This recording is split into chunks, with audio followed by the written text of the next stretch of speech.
To study the behavior of simple hydrocarbons as organic acids, we must analyze what happens when they dissociate in solution and see if there are any factors that might stabilize their conjugate bases.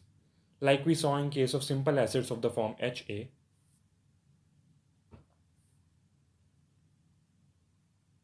I am drawing the dissociation equilibrium.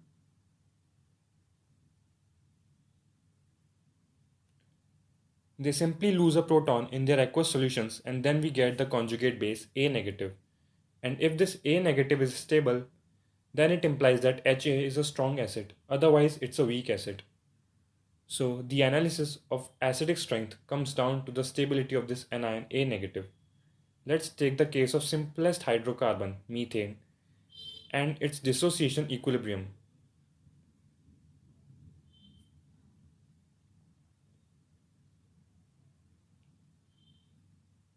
We will get the methine anion with H+.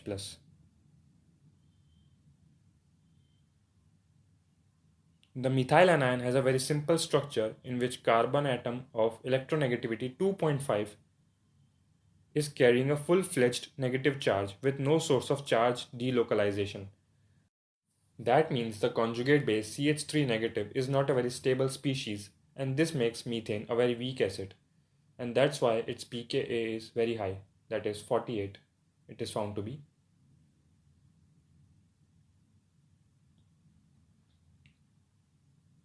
Another example we can have is of ethane, which is a homolog of methane which with one CH3 group extra. Its dissociation equilibrium is very similar to the previous case.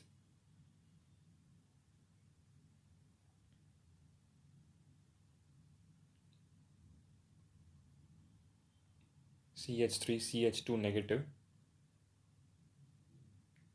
with H plus. And if we were to draw its conjugate base in a more detailed manner, this is how it would look like.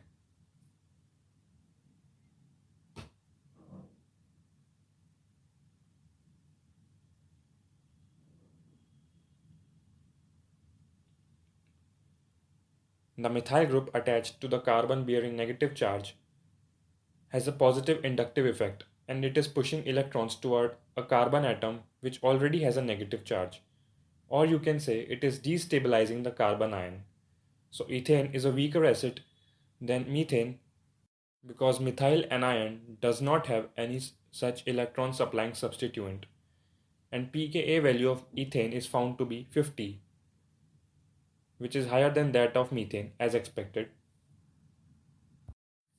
Now we will see what happens on varying the hybridization of carbon atom in these simple hydrocarbon structures. For simplicity, I will consider the hydrocarbons with only two carbon atoms. So let's first consider the case when hybridization changes from sp3 to sp2, that is, single bond changes to double bond, or we should say from ethane to ethene. So I'm going to show the equilibrium of dissociation of ethene, and this is how it looks.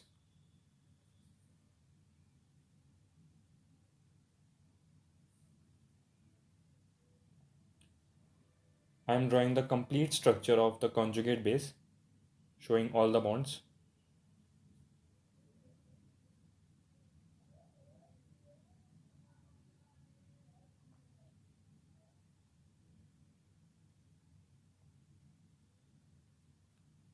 With an H plus of course.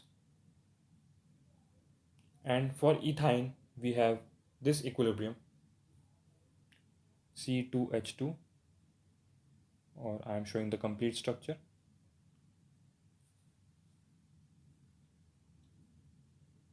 And it dissociates into this anion.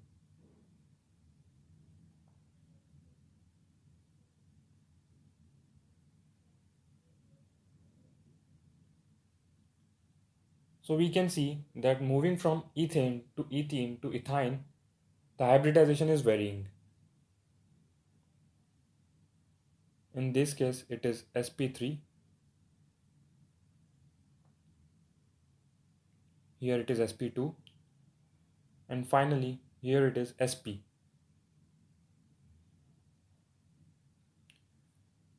With the variation in hybridization, the percentage s character is also changing. In the first case, it's one s orbital with 3 p orbitals. So it's 1 out of 4 kind of case. That means the percentage s character is 25%. And here it is 1 s orbital in 3. That is 1 by 3 or 33%. And here it is 1 s orbital in 2 orbitals, so 50%. What impact does this percentage s character have on the stabilities of these anions?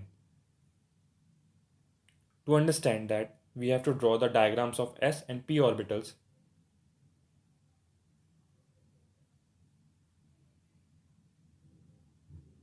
This is an s orbital which is spherical in shape, and this is a p orbital which I'm going to draw. It is kind of a dumbbell shaped.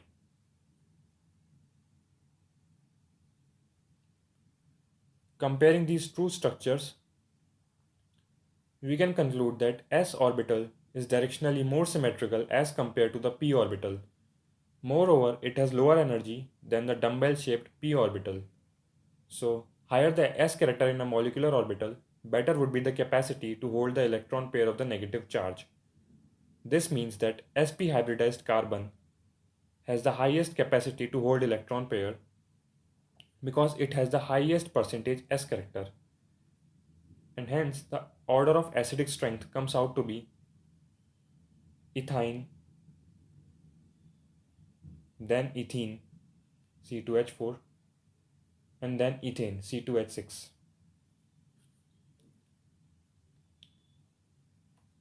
Let me show you the pKa values to support my conclusion. It is 25 for ethyne, 44 for ethene,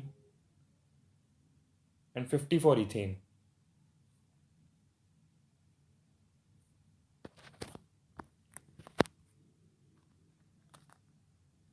We can generalize this result for all alkynes, alkenes, and alkanes having the same number of carbon atoms.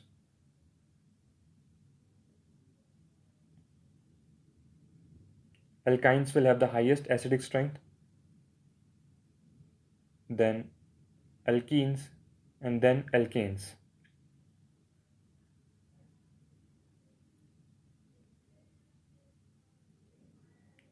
If you found this tutorial to be helpful, please like, subscribe and share it. And thanks for watching.